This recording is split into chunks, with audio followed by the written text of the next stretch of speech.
নমস্কার শ্রোতা বন্ধু, আখ্যান মঞ্জরি ইউটিউব চ্যানেলে আপনাকে স্বাগত। আজ যে গল্পটি উপস্থাপন করতে চলেছি তার লেখক হলেন শ্রী মানিক বন্দ্যোপাধ্যায়। 19 মে 1908 সালে বিহারের দুমকায় জন্মগ্রহণ করেন। বাঙালি কথাসাহিত্যিক মানিক বন্দ্যোপাধ্যায়ের প্রকৃত নাম প্রবোধ কুমার বন্দ্যোপাধ্যায়। তাঁর রচনার মূল বিষয়বস্তু ছিল মধ্যবিত্ত সমাজের কৃত্রিমতা, শ্রমজীবী মানুষের সংগ্রাম, নিয়তিবাদ ইত্যাদি। জীবনের অতি ক্ষুদ্র পরিসরে তিনি রচনা করেন 40টি উপন্যাস ও 300 ছোট গল্প। পুতুল নাচের ইতিকথা, দিবারাত্রির কাব্য, পদ্মা নদীর মাঝি ইত্যাদি উপন্যাস, অতসী মামি, প্রাগৈতিহাসিক, ছোট বকুলপুরের যাত্রী ইত্যাদি গল্প সংকলন বাংলা সাহিত্যের অন্যতম শ্রেষ্ঠ সম্পদ হিসেবে বিবেচিত হয়। 1956 খ্রিস্টাব্দের 3রা ডিসেম্বর মাত্র 48 বছর বয়সে বিংশ শতাব্দীর অন্যতম এই কথা সাহিত্যিকের জীবনাবসান হয়। তাহলে আর দেরি না করে শুনে নেওয়া যাক আজকের গল্প। দোতলা বাড়ি, শহরের যে অঞ্চলে বেজায় শহুরে বলে খ্যাত সেইখানে। 3 দিকে গাদা করা বাড়ির চাপ, একদিকে রাজপথের চটুল ফাজলামি।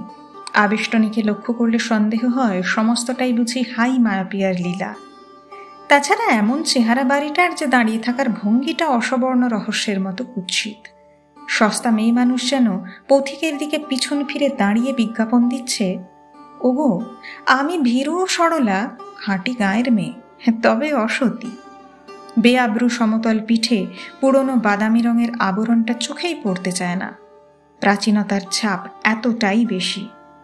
দোতলা বাড়ি বটে, একতলা দোতলায় কিন্তু সিঁড়ির কোনো যোগাযোগ নেই। 3টি সদর দরজা, ডাইনেরটা দিয়ে ঢুকলে খাঁচাবন্দি দোতলার সিঁড়ি। অকারণ নড়াচড়ার একটু স্থান অবশ্য আছে, কিন্তু সিঁড়ি বেয়ে দোতলায় ওঠা অথবা পথে ফিরে যাওয়ার উপায় নেই কোনো দিকেই। দোতলায় থাকেন ইতিহাসের প্রফেসর, সদর দরজাটির পাশে ছোট পিতলের ফলকে যিনি এমএ। একতলায় থাকেন জ্যোতিষার্ণব, বাকি 2টি সদর দরজার উপরে কাঠের ফ্রেম লাগানো। 2টি দরজারই একটাই ঘর, যার বেশিরভাগ জ্যোতিষার্ণবের গণনালয়, বাকিটুকু অন্দরের প্যাসেজ। 3টি সদর দরজার মাঝেরটি দিয়ে ঢুকলেই ডাইনে দোতলার সিঁড়ি আড়াল করা দেওয়াল, আর বাঁয়ে 2টি বই ভরা আলমারির বেআব্রু পিঠ। এগিয়ে এগিয়ে যখন অন্দরের দরজা ডিঙিয়ে জ্যোতিষার্ণবের আবছা অন্ধকার স্যাঁতস্যাঁতে অন্দরে পদার্পণ না করে প্রায় আর উপায় থাকে না, তখন দেখা যায় আলমারির দেওয়াল একেবারে দেওয়ালে গিয়ে ঠেকেনি, ফাঁক আছে হাতখানেক। এই ফাঁকটুকু দিয়ে জ্যোতিষার্ণব নিজে আর তার লোক অন্দর থেকে গণনালয় যাতায়াত করে। বাইরের লোক আসে 3 নম্বর সদর দরজা দিয়ে। এসে ডবল চৌকির ময়লা ফরাসেই হোক আর অয়েল ক্লথ মোড়া টেবিলের সামনের কাঠের চেয়ারেই হোক বসে চারদিকে তাকায়। বিশ্বাস অবিশ্বাস, শ্রদ্ধা অশ্রদ্ধা, আশা নিরাশার ভারে বিব্রত চোরের মতো লাগে তাদের। যা চোখে পড়ে তাই মনকে নাড়া দেয়, দেওয়ালের টিকটিকিটা পর্যন্ত। সস্তা মেয়ে মানুষ যেন সমস্ত পরপুরুষের দৃষ্টি নিয়ে নিজের সমালোচনা করছে, আমার কি উপায় হবে। আসলে এছাড়া প্রশ্নও নেই জগতে, সবকিছুতেই সমস্যার ছাপ মারা। ভবিষ্যৎ কি সবকিছুকে গ্রাস করেনি? জ্যোতিষার্ণবের কপালে চন্দনের ফোঁটা দেওয়ার সময় তার ছেলে মেয়ের মা মাথা কাত করে, চোখ উল্টে দেয়, মোটা আলগা ঠোঁট দুটিকে টান করে হাসে। জ্যোতিষার্ণব অপরাধ 7 বছর আগে এই ভঙ্গি তাকে ভুলিয়েছিল। তবে কেবল ভঙ্গি নয়, সেই সঙ্গে জিজ্ঞাসাও করে, আচ্ছা আমি মরলে তোমার কি উপায় হবে? জিজ্ঞাসা করে সকালবেলা, আর অদ্ভুতভাবে মরে যায় সেই সন্ধ্যের কাছাকাছি সময়। তবু মনে হয় প্রশ্নটা জিজ্ঞাসা করেই যেন সে মরে গেল। অতীত, বর্তমান, ভবিষ্যৎ যার নখদর্পণে, এমনকি সেও বুঝতে পারল না যে ব্যাপারখানা কি ঘটল।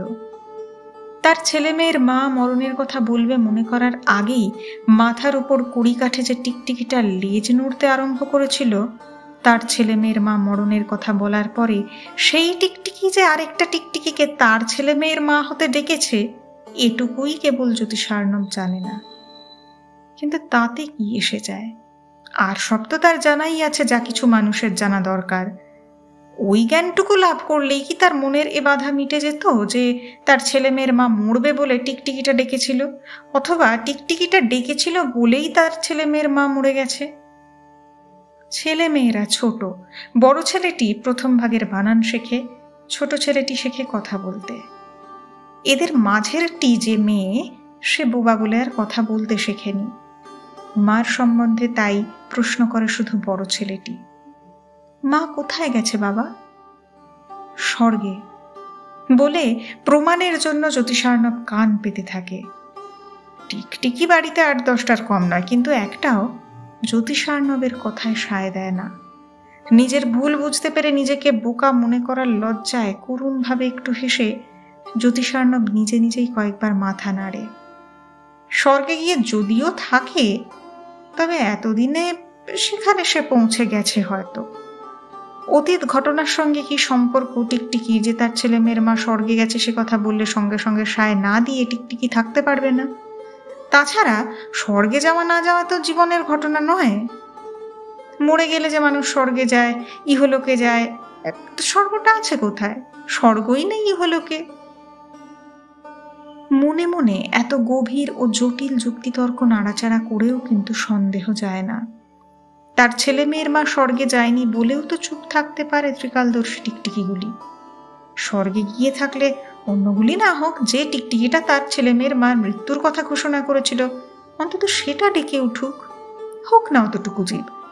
একবার যে অতখানি জ্ঞানের পরিচয় দিয়েছে তার কি এতটুকু কাণ্ডজ্ঞান নেই? জ্যোতিষার্ণবের বিপদ এই যে সে জানে তার ছেলে মেয়ের মার স্বর্গে যাওয়া নিষেধ। অবিবাহিত বউদের জন্য স্বর্গ নয়, কিন্তু কুমারী জীবন থেকে একজন পুরুষের সঙ্গে যারা জীবন কাটিয়ে দেয় তাদের জন্য কি স্বর্গে যাওয়ার কড়া ব্যবস্থা একটু শিথিল হয় না? তার ছেলে মেয়ের মার পারলৌকিক জীবন সম্বন্ধে এইটুকুই আশা ভরসা জ্যোতিষার্ণবের। মার জন্য ছোট ছেলেটা কাঁকায়, মেয়েটা বুবা কান্না কাঁদে। বড় ছেলেটা কাঁদে আর জিজ্ঞাসা করে, মা কোথায় গেছে বাবা? জিজ্ঞাসা করে গণনালয়ে 3 জন ক্লায়েন্টের সামনে। জ্যোতিষার্ণব দেওয়ালে টাঙানো যোগিনী চক্রের পাশে নিস্পন্দ টিকটিকিটার দিকে একবার তাকিয়ে উঠে দাঁড়ায়। ক্লায়েন্টদের সবিনয় বলে, একটু বসুন, আসছি বলে ছেলেকে নিয়ে অন্দরে শোবার ঘরে ঢুকে দেওয়ালে আর সিলিংয়ে ব্যাকুল দৃষ্টিতে খুঁজে বেড়ায় তার টিকটিকিকে। সেদিন ঘরে যা কিছু ছিল আজও তার সবই আছে, কেবল নেই শৃঙ্খলা আর টিকটিকিটা। শৃঙ্খলা সত্যিই নেই, শৃঙ্খলা লুকিয়ে থাকে না, কিন্তু টিকটিকি তো ফাঁকে ফোকরে জিনিসপত্রের আড়ালে অনায়াসে লুকিয়ে থাকতে পারে। ওই অতটুকু জীব টিকটিকি। একটু আশ্বস্ত হয় জ্যোতিষার্ণব। ছেলেকে বলে, কি যেন বলছিলি তুই খোকা? বাপের কোলে উঠে ছেলের মন এতক্ষণে শান্ত হয়েছে। কখন বাবা? আহা, এই যে আপিসে ঢুকে কি বললি না আমাকে? কই, কিছু বলিনি তো। ছোট বোন আর ভাইটি বাপের যে লোমশ মুখখানায় আজকাল রাজত্ব করে, সেখানে উঠে স্মৃতিভ্রংশ হবার বয়স খোকার পার হয়ে যায়নি। তবে বয়সের তুলনায় ওজনটা তার হয়েছে অস্বাভাবিক। ছেলেকে জ্যোতিষার্ণব মেঝেতে নামিয়ে দেয়, মৃদুস্বরে সন্তর্পণে বলে, আহা, ওই যে তোর মার কথা কি জিজ্ঞেস করলি না?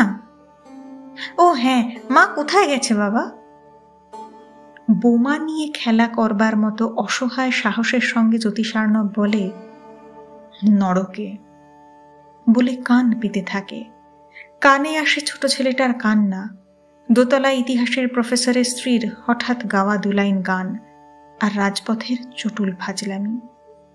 বড় ছেলেটা বাপের মুখ দেখেই বোধহয় কেঁদে উঠবার উপক্রম করে। জ্যোতিষার্ণব চোখ রাঙিয়ে বলে, কাঁদিস না, একদম কাঁদবি না। খোকা কাঁদে না। শোন শোন শোন, আমি ভুল বলেছি, তোর মা এখনো নরকে যায়নি, কিন্তু যাবে, বুঝলি, যাবে, ভবিষ্যতে যাবে। আবার জ্যোতিষার্ণব কান পেতে থাকে। বড় ছেলেটা কেঁদে ওঠা মাত্র হাত চাপা দেয় তার মুখে।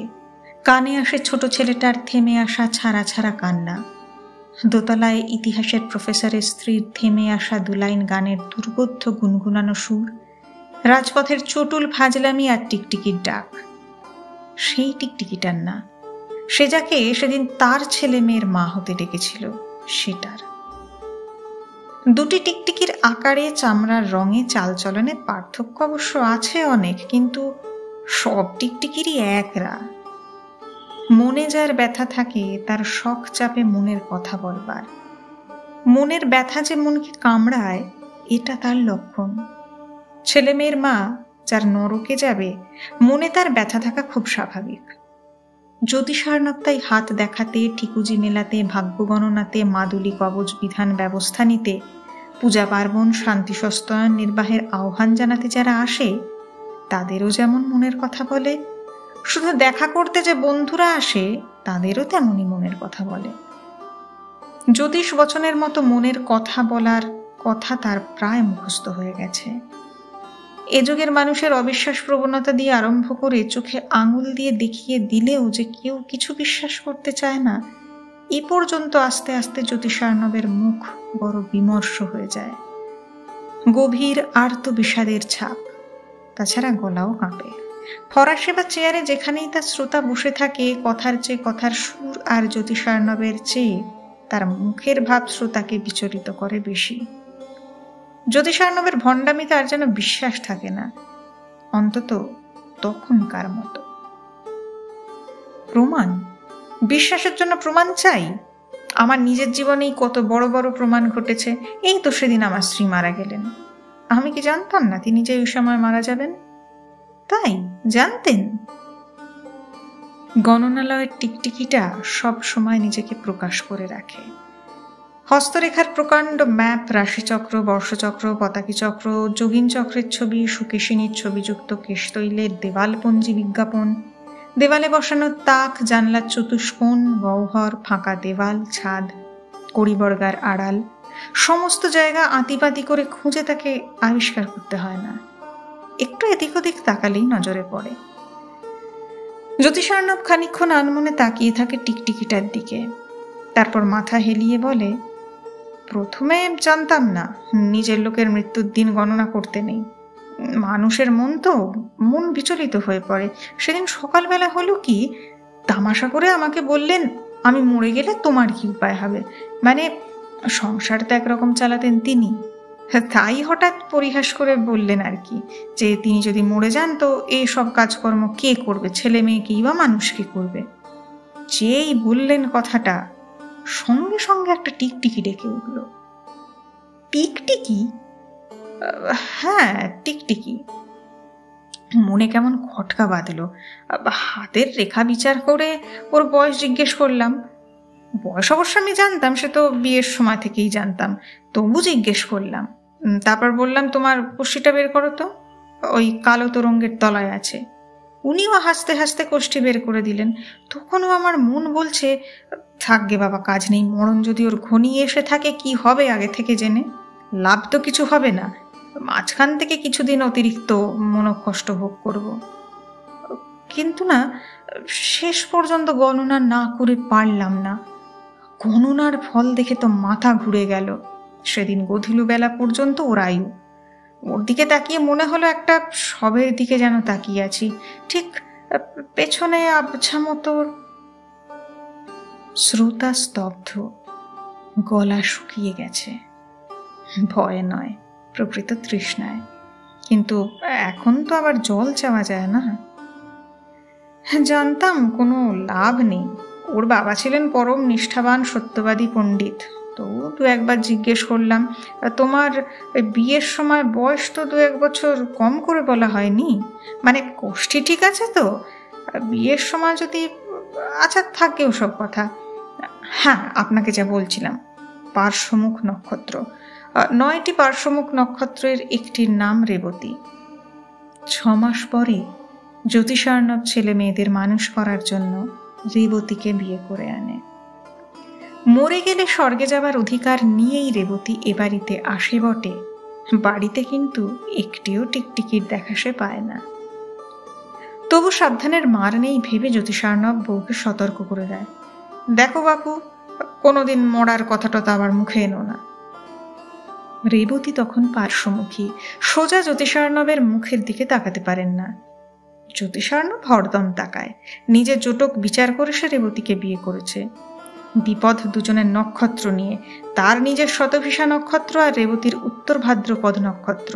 তাদের মিলনকে করেছে রাক্ষস ও নরের মিলনের মতো। এখন এই যে জ্যোতিষার্ণব, আমি এর জীবনে উদিত হয়েছিলাম কি এই আমার জীবনে উদিত হয়েছিল, আজও আমি এই সমস্যার মীমাংসা করতে পারিনি। কতইবার বয়স হবে তখন আমার।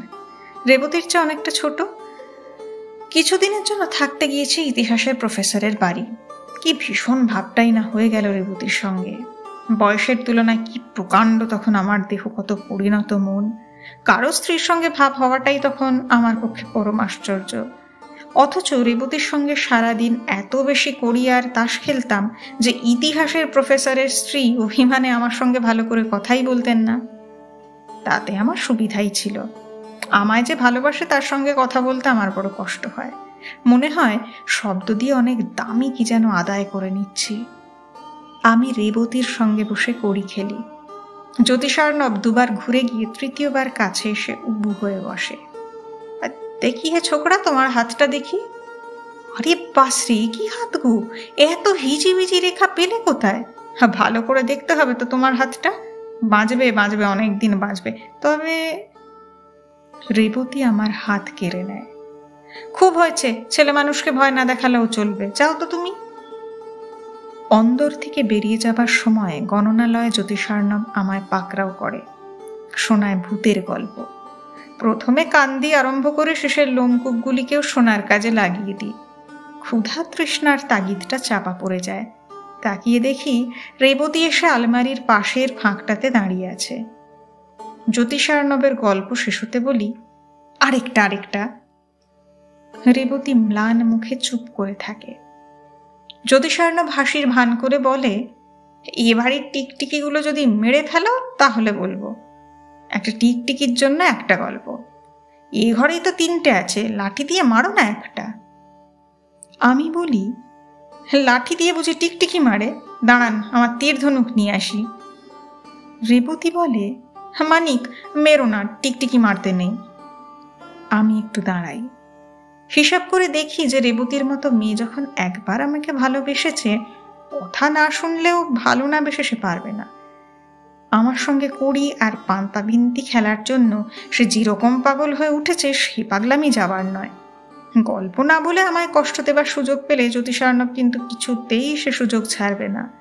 সোজা দোতলায় গিয়ে আমার বাঁশের ধনুক আর স্বরের তীর নিয়ে আসি। তীর আমার সাংঘাতিক মারণাস্ত্র। ডগায় 2টি আলপিন বসানো আছে। এক কোণে একটা টিকটিকি ছিল। ফরাসে উঠে দাঁড়ালে আমার তীরের আয়ত্তে আসে এইরকম স্থানে। নিষ্পন্দ শরীর, নিষ্পলক চোখ, ধূসর জীবটিকে দেখলেই কেমন মায়া হয়। রেবতী আবার বলে, মানিক মেরো না, মারতে নেই গো। রেবতীকে আমি ত্যাগ করিনি, কিন্তু তার কথার কোনো দাম আমার কাছে নেই। আকর্ণ সন্ধান করে 4 ইঞ্চি তফাৎ থেকে বান নিক্ষেপ করি। এমন আশ্চর্য জীব টিকটিকি যে শিকারীকে গায়ের ওপর হুমড়ি খেয়ে পড়তে দেখলেও নড়ে না। বানবিদ্ধ টিকটিকি নিচে পড়ে যায়। বানটি টেনে খুলে নিয়ে দেখি 2টি আলপিন বিঁধে টিকটিকিটার চোখের পাশে 2টি রক্তের ফোঁটা জমেছে, যেন নূতন 2টি চোখ, মানুষের রক্তের মতো লাল। ওই রক্ত টিকটিকির নয়। জ্যোতিষার্ণব হাসি চেপেও হাসতে আরম্ভ করে। 4 চোখো করে দিলে? টিকটিকিকে 4 চোখো করে দিলে? তোমাকেও 4 চোখো হতে হবে মানিক। সঙ্গে সঙ্গে দেওয়ালে কোথায় যেন একটা টিকটিকি ডেকে ওঠে। কে জানে বানবিদ্ধ টিকটিকির সঙ্গে তার কি সম্পর্ক? ছেলে মেয়ের বাপমা হবার জন্য তারা যদি পরস্পরকে কোনোদিন ডাকাডাকি করে থাকে, সে খবর কেবল তারাই জানে। রেবতী নক্ষত্রের মতো জলঝলে চোখে তাকিয়ে বলে, ফের ফের ছেলে মানুষকে ভয় দেখাচ্ছ? বলে জ্যোতিষার্ণবের গম্ভীর মুখের দিকে চেয়ে নিজেই ভয়ে মুষড়ে যায়। স্কুলে বোর্ডের লেখা দেখতে না পাওয়ায় 1 মাসের মধ্যে আমাকে চশমা নিতে হয়। বন্ধুরা আমাকে 4 চোখো বলে কত যে তামাশা করে তার কোনো ঠিক নেই। তারপর থেকে ইতিহাসের প্রফেসরের বাড়িতে আমি কোনো দিন যাইনি। চার চোখে রেবতীকে আর একবারও দেখিনি। রেবতীর কথা মনে হলেই সেই বানবিদ্ধ টিকটিকিটার দুটো ধূসর চোখ, তার চোখ দুটোর পাশে দুটো ফ্যাকাশে রক্তবিন্দুর ছবি মনে ভেসে আসে। দারুণ বিতৃষ্ণায় আমার মন ভরে যায়। রেবতীর প্রতি বিতৃষ্ণা। রেবতীর কোনো দোষ ছিল না, তবু হয়তো রেবতী জ্যোতিষার্ণবের ছেলেমেয়ের মা হয়েছে, হয়তো টিকটিকির জন্য জ্যোতিষার্ণবের প্রথম ছেলেমেয়ের মা স্বর্গে যেতে না পারলেও টিকটিকির জন্যই রেবতীর স্বর্গে যাবার পথ বন্ধ হবার বিপদ কেটে গিয়েছে এবং স্বর্গে যাবার প্রতীক্ষায় সে পৃথিবীতেই স্বর্গসুখ ভোগ করছে।